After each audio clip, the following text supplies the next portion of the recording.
भोलाराम का जीव। ऐसा कभी नहीं हुआ था। धर्मराज लाखों वर्षों से असंख्य आदमियों को कर्म और सिफारिश के आधार पर स्वर्ग या नरक में निवास स्थान अलॉट करते आ रहे थे, पर ऐसा कभी नहीं हुआ था। सामने बैठे चित्रगुप्त बार बार चश्मा पोंछ, बार बार थूक से पन्ने पलट रजिस्टर पर रजिस्टर देख रहे थे। गलती पकड़ में ही नहीं आ रही थी। आखिर उन्होंने खोज कर रजिस्टर इतनी जोर से बंद किया कि मक्खी चपेट में आ गई।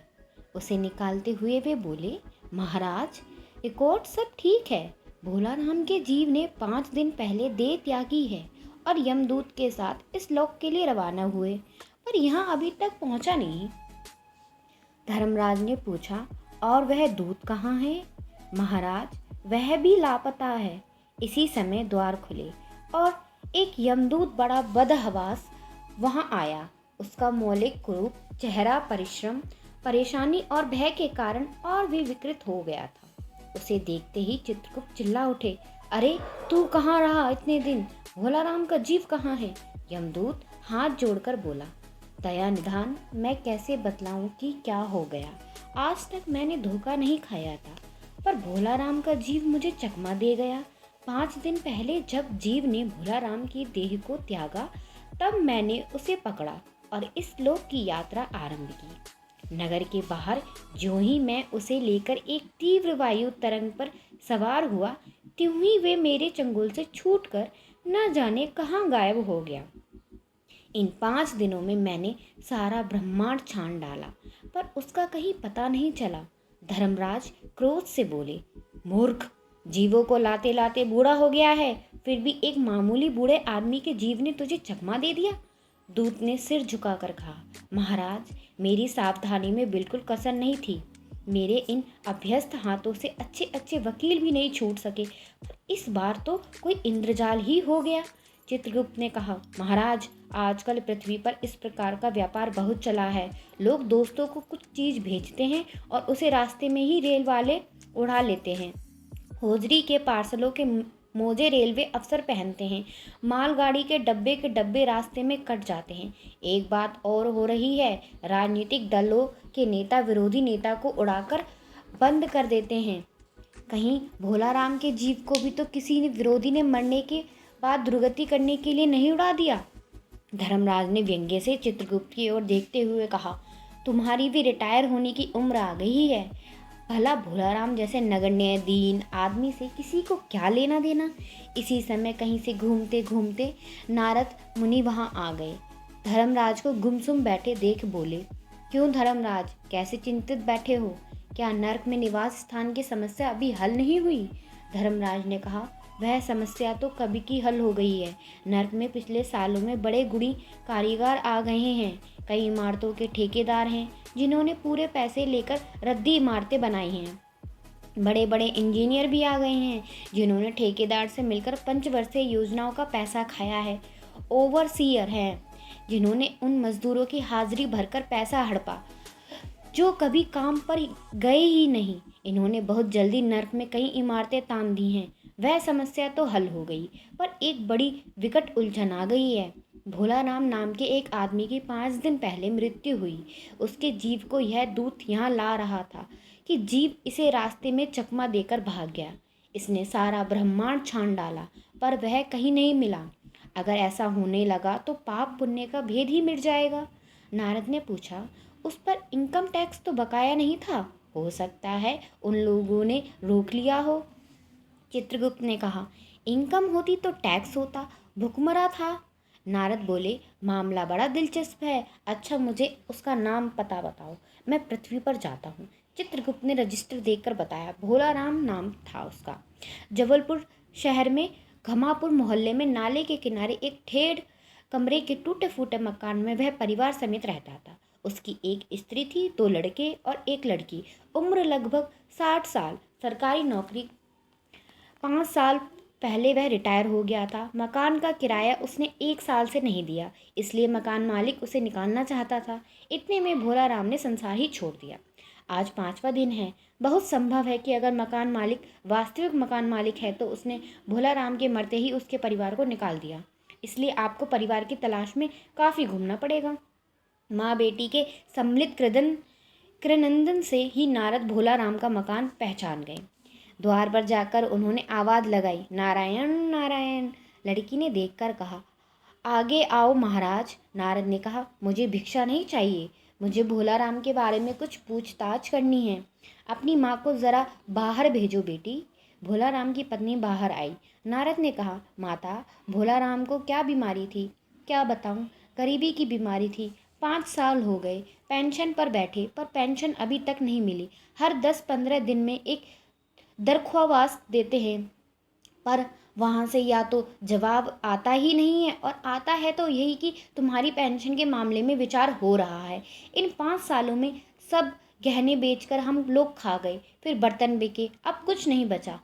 फाके होने लगे थे। चिंता में घुलते घुलते और भूखे मरते मरते उन्होंने दम तोड़ दिया। नारद ने कहा, क्या करोगी माँ, उनकी इतनी ही उम्र थी।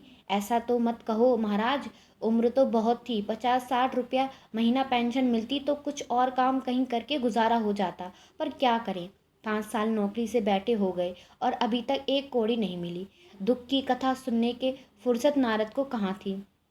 वे अपने मुद्दे पर आए। माँ, यह तो बताओ कि यहाँ किसी से उनका विशेष प्रेम था जिससे उनको जी लगा हो? पत्नी बोली, लगाव तो महाराज बाल बच्चों से ही होता है। नहीं, परिवार के बाहर भी हो सकता है। मेरा मतलब किसी स्त्री ने घुर्रा कर नारद की ओर देखा। बोली, मत बको महाराज, तुम साधु हो, उचक्के नहीं हो। जिंदगी भर उन्होंने किसी दूसरी स्त्री को आंख उठाकर नहीं देखा। नारद हंसकर बोले, हाँ, तुम्हारा यह सोचना ठीक ही है। यही हर अच्छी गृहस्थी का आधार है। अच्छा माता, मैं चला।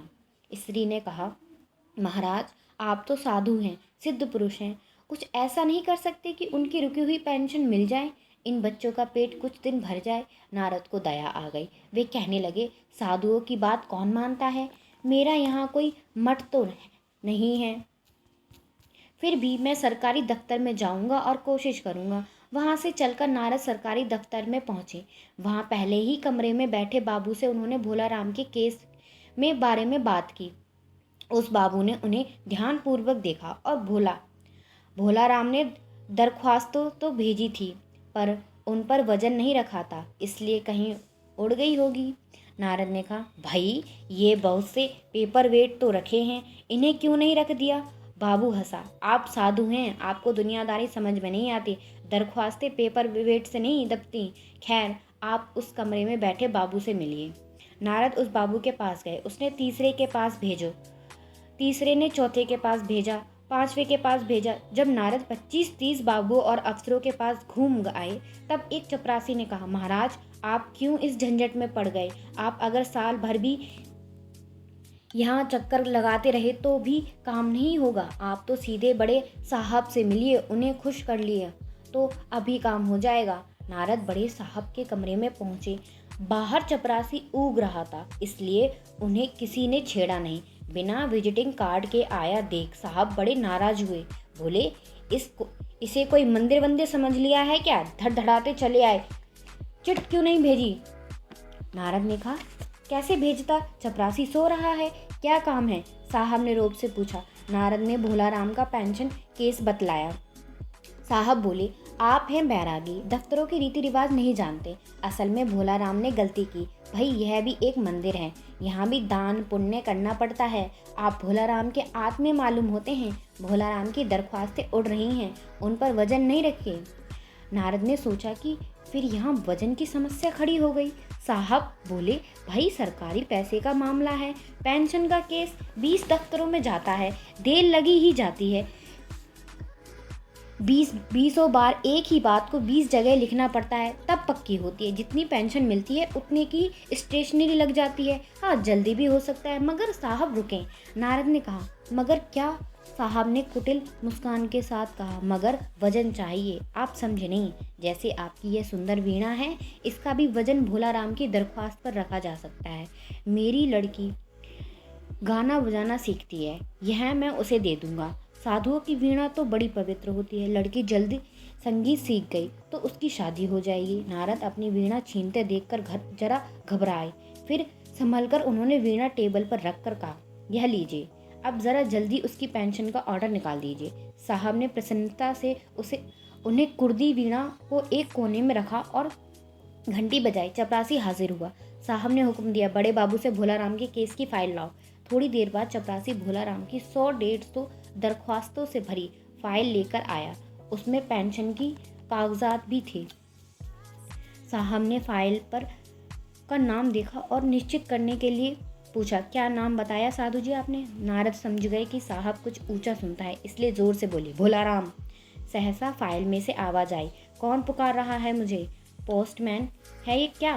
पेंशन का ऑर्डर आ गया। साहब डरकर कुर्सी से लुढ़क गए। नारद भी चौंके, पर दूसरे ही क्षण समझ गए। बोले, भोलाराम, तुम क्या भोला राम के जीव हो? हाँ, आवाज आई। नारद ने कहा, मैं नारद हूँ, मैं तुम्हें लेने आया हूँ। चलो, स्वर्ग में तुम्हारा इंतजार हो रहा है।